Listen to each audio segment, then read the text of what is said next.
In order to demonstrate that a mother's right to control her body can outweigh the fetus's right to life, Thompson provides her famous violinist example.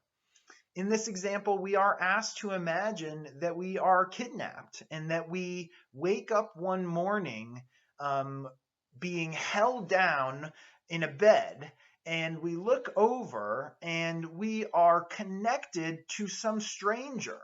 This stranger looks familiar, and you recognize, you remember, oh, that's the famous violinist that I always see on the television.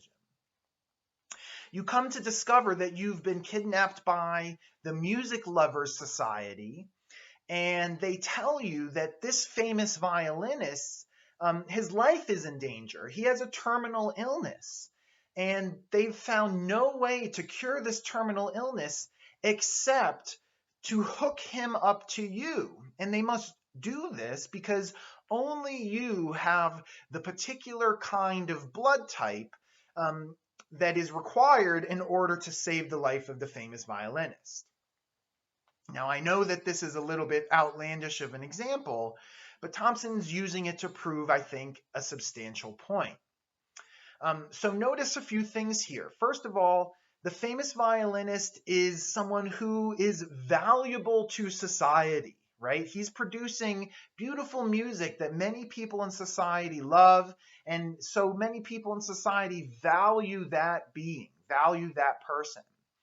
Second, the famous violinist is a person, okay? He is a member of the moral community, and thus he has rights, in particular, the right to life, okay?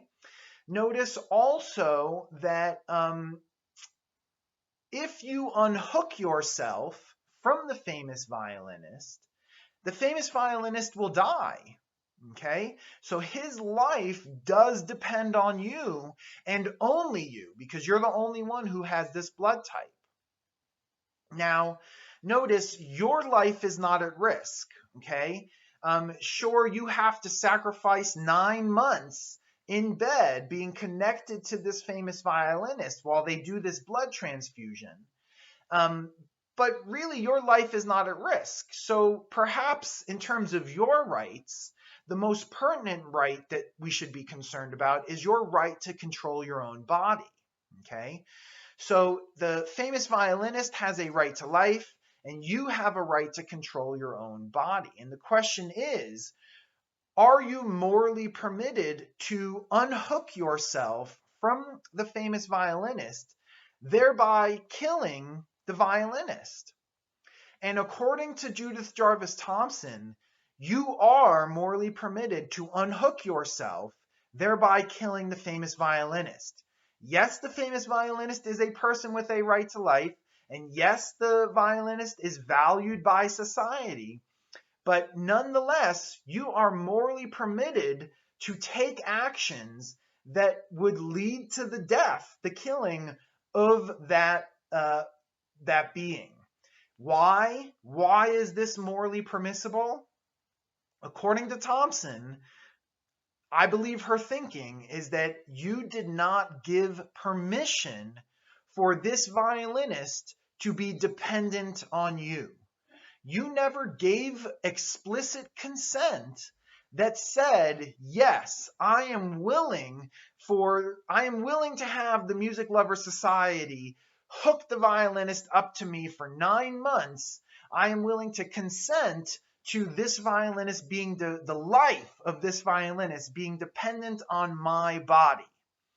Since you never permitted that, since you never consented to that, the fact that the violinist is now hooked up to you and dependent on you is unjust. So if you unhook yourself, you are doing nothing morally wrong. You are simply solving a problem that you never permitted in the first place. So the connection to abortion here, I think, is pretty clear. The mother's right to control her body can outweigh the fetus's right to life in cases where the mother did not consent, where the mother did not give permission for the fetus to be dependent on her and her body. if the mother did not give explicit consent for that dependence, for that relationship, then she is permitted to unhook the fetus, to abort the fetus. That would be morally permissible.